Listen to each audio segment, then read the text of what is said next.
Good evening.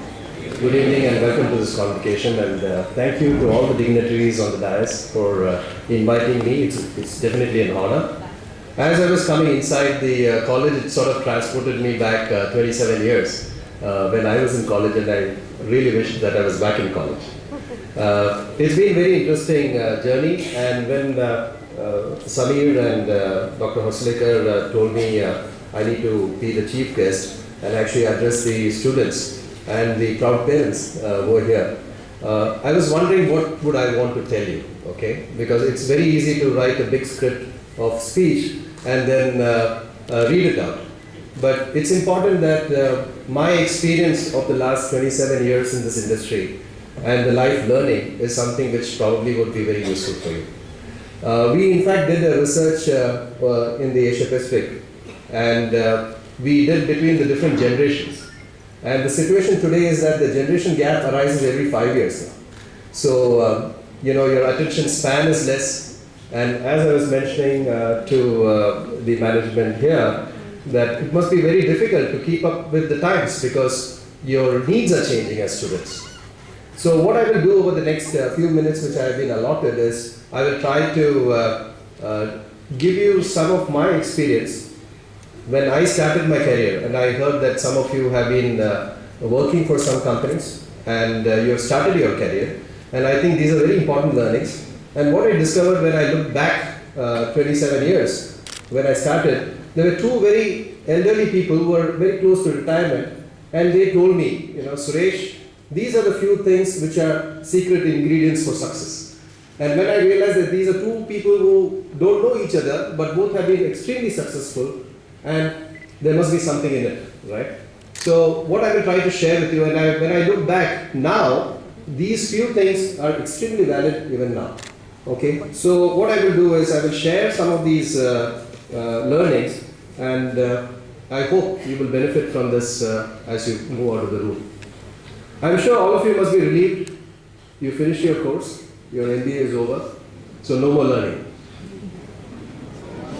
No more learning? Or more learning? Yeah, no exams maybe, right?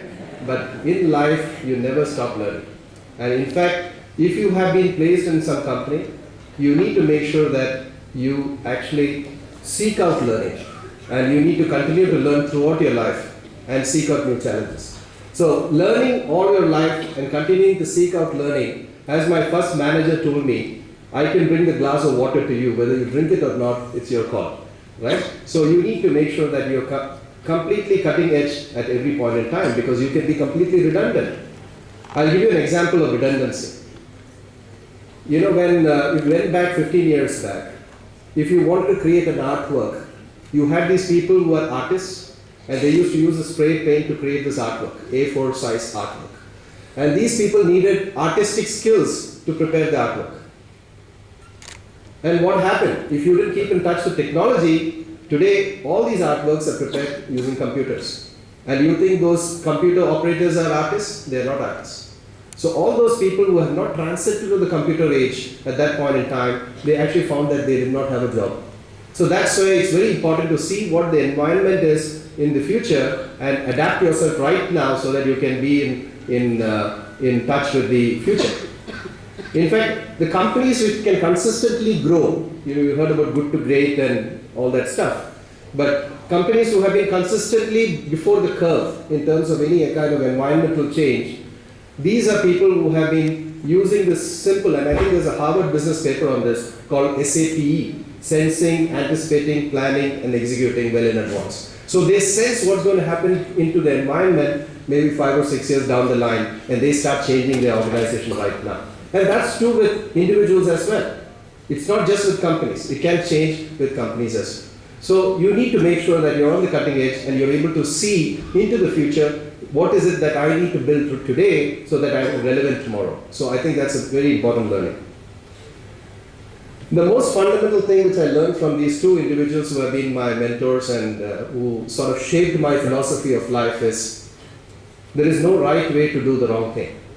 In today's world with high stress, if you're in the sales and marketing, there's always a temptation to choose shortcuts. I can only tell you that these shortcuts always come back and bite you. So ethics and integrity and not compromising on your values. And what do you mean by that? You don't need a guidebook to say these are the right things to do. No. If you've done the right thing, you can sleep well in the night. If you've not done the right thing, you will not be able to sleep in the night. So I think that's the moral compass which you need to go by to make sure that you're doing the right thing at any point in time and resist the temptation to take shortcuts. There's no point taking shortcuts. It will never be with you. You may have a temporary benefit, but it will always come back and hit you at a later stage. So my request, make sure that ethics and integrity are not compromised at any point in time. Now that you are in companies, some of you are trying to join good companies. I'm sure your parents are also looking at which company you're joining. Now, what is it that you would join a company for? Would you join the company for just the money part of it? No? There should be something more. I think you should look for companies which contribute to the employee development, learning. As I mentioned in the first instance, that learning is something which is so important to you all. And if you have a learning environment within that company which you have joined, that will be the right thing for you to build yourself and build value for yourself. And as you are progressing in your career, one of the temptations which comes your way is, okay, the other company is going to pay me 20% more, let me jump. Money is important. It's not important. And I think I go back to my first manager again, and I think he had a great influence on because we used to make fun of him. Huh? We used to really make fun of him when he used to talk about value systems and things like that. But it's so valid today. So money is very important, but what he said was, you build value for yourself within the organization, and the value will be always rewarded. On the other hand, if you go and search for money, it may not necessarily come to you. So you build value for yourself, grow in your career, the money and other rewards will automatically come. Never go searching for the money part. Okay? And so your temptation to move companies in the first few years, you should curb your temptation to move companies. Yes, the next company will always want to attract the best of talent. But be in a company which is going to give you that learning environment where you can benefit the most out of it. Though you're out of college, the company is where you're going to learn. And of course, your own individual investment on your learning and development. So what you need to do is, you need to make sure that you don't search for money. You should build value for yourself and cash in on the value automatically. It cashes it. And I can tell you it cashes it. You don't need to see it. In fact, the way I tell my people in the organization, and a lot of team members in various organizations I work at, I think Samir was too kind in trying to describe me, but money is like a ball on the ground, and you lie flat on the ground and try reaching for that ball. What happens to that ball? It moves away from you. So money is like that. You can keep searching, you will get it, maybe you will touch the ball, but it never remains with you. So build value, you will have the rewards. So resist the temptation to keep moving different companies. Okay, get into a good company, stay there, learn a lot. If your learning environment is not met, then you need to change your company. One of the biggest hurdles for career development. Can you tell me what is the biggest hurdle for career development? Anybody? Okay. One of the biggest hurdles for career development is comfort zone. What is a comfort zone? I like to work in Mumbai, or I would like to remain in Jaipur. What is the ambition? I want to become managing director, but I am not willing to move out of Jaipur. So comfort zone, it may be the manager comfort, it may be the job comfort, it may be the company comfort, it may be the environment, geography, you name it. Any of these comfort zone, you have to make sure that you look at it very carefully. Are you stagnating?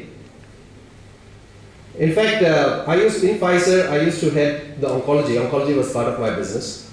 And when I looked at the sales force there, you found that they were moving from one oncology company to the next oncology company to the next oncology company. They never moved out of oncology. So what was their comfort zone? Oncology.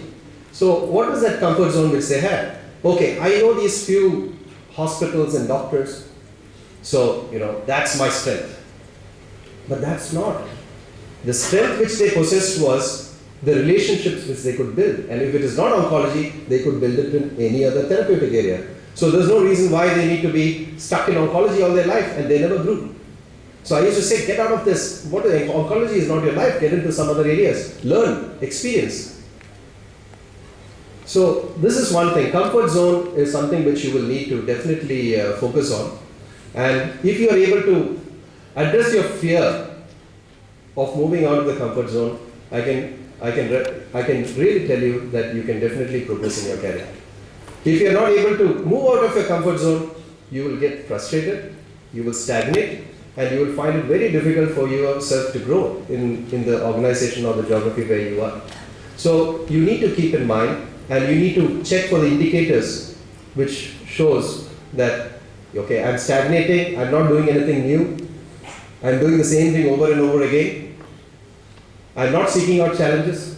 Okay, I'm getting my rewards in some manner because the company would like somebody who's doing the job day in and day out. But am I growing as an individual? Maybe not. So get out of Mumbai, go to any place, I think, not Jaipur. Go, the world is your market today. You know why the world is your market? By 2020, India will be the only country which will have excess of working age population. Excess of working age population. We will have a huge amount of our population, the working age, whose excess, that is meeting our Indian requirements for keeping our economy going, but they can go out of the country and work in other countries. Okay, China is a big economy, right? In 2020, can you imagine how much of working age population they will be in deficit? 9 million. So which means that they have less of 9 million by 2020 to meet their economic requirement. So which means that India would be a net exporter of trained manpower. Yes, Trump may say anything, say that Indians don't need to go to US. But really speaking, most of these developed economies are aging. In France, the retirement age has been increased. So there are China removed the one-child policy. There are so many things which are happening because they realize that their manpower is getting too old and the working age population is becoming less and less. So you don't restrict yourself to one geography. You don't need to restrict yourself to India. So chase out your dreams, remove the fear from your mind, and seek out your new careers. I'm sure all of you will be successful in the future. I see very bright people, and I have offered that I will take on some management trainees. We are taking people, and I'm happy to see the course with pharmaceuticals. And I think marketing is my area of interest. So maybe if I can contribute, I would be willing to contribute to some of the marketing.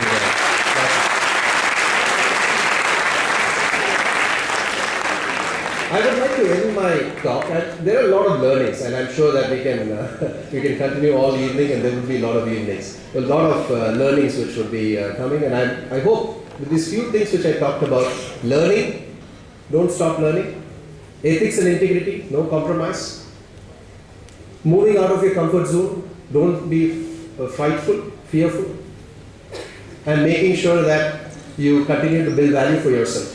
I think these are the few things which I want to leave you with, and I want to close this today's talk by quoting something which Lord Buddha said, and in fact a lot more people like Bruce Lee and a few others who said, the mind is everything, what you think, you become.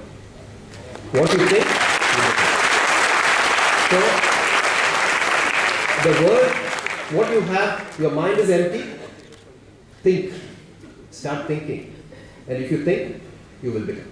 Okay. Wish you all the best. Thank you so much.